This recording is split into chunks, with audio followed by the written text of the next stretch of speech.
The reason why the price of gas is going up is not because of steps the president has taken. They are because President Putin is invading Ukraine. I would say that since President Putin began his military buildup on Ukrainian borders, the price of gas at the pump in America has gone up. You may have noticed this week that your gas prices have gone up. I want to talk to you a little bit about why. A lot of it has to do with Vladimir Putin. Americans are paying a higher price at the pump because of the actions of President Putin. The president's statement blames the Putin price hike. Are you guys just going to start blaming Putin for everything until the midterms? All right. White House Press Secretary Jen Psaki blaming surging gas prices on Vladimir Putin. Well, it comes as she reported has some new plans. An Axios report says she might be leaving the White House and joining MSNBC. So who's going to take her place behind the podium? And would you tune in to watch her new show? That's today's bottom line. Panelists, let's ask them. Jessie, Jane Duff, Vikas Bajaj, Jonathan Gilliam. Jessie, Jane Duff, we'll start with you. And we just played a couple of clips there of Psaki. And that could be your precursor to her show. That's what you'd be watching.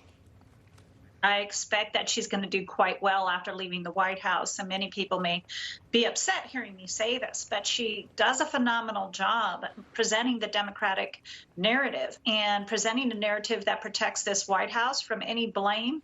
She spins things in a manner that are actually believable if you don't really understand the entire situation or backtrack through the facts of history. She is basically blamed Putin for this gas increase, fuel increase, is avoiding what the White House did on day one, which was shut down energy production in this country. We're all aware of that. But she does a very good job of plausible deniability pretty much for everything that she has to say. I expect she'll get paid well wherever she goes. If she writes a book, whether she gets on MSNBC, whatever network pays her, I don't think this is the last we'll see of Jen Psaki. Yeah, and I mean, we have seen, of course, former press secretaries head to different cable news networks. So perhaps it's not the biggest surprise, Vic, but what do you think of her next move?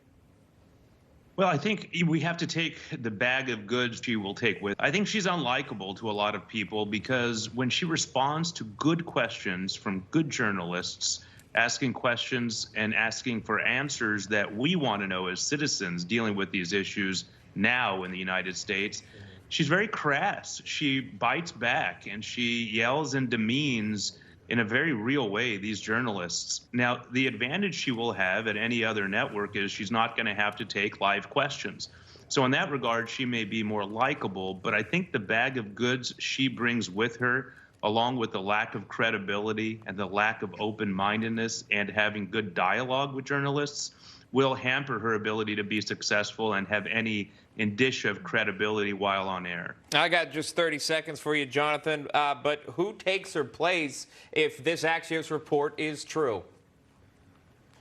Well, whoever it is, I wish she'd take Joe Biden with her. But most likely what the reality is with her is she's going to go to one of these, either CNN or MSNBC. And I agree with Vic about, she's not a very well-liked person. And I think wherever she goes, you're going to see the same thing that's happened before. She is a one-line puppet. It's hate Trump and blame Putin. And that's what you're going to hear from her no matter where she goes. We'll leave it right there, and we'll continue to follow that story. Jessie, Jane Duff, Vic Bajaj, Jonathan Gilliam, thank you so much for being our panelists today. Enjoy your weekend.